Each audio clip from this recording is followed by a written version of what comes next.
Hello अरे हम बोल रहे हैं मुररिया।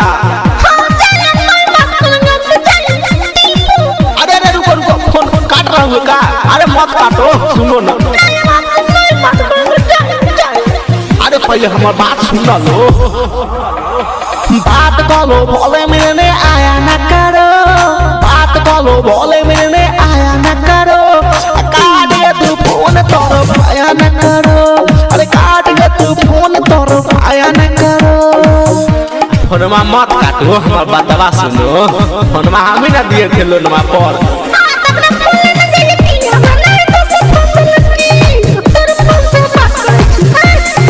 अरे बाप रे पावन कमी हो गया है हमारा से।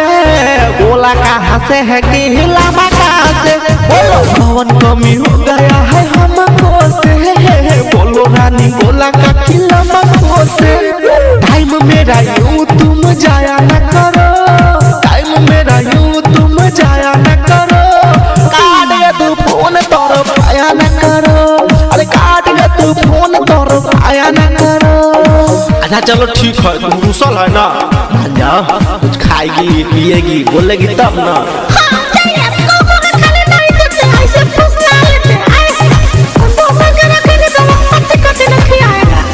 मानो लेना रानी तुम बात मेरा।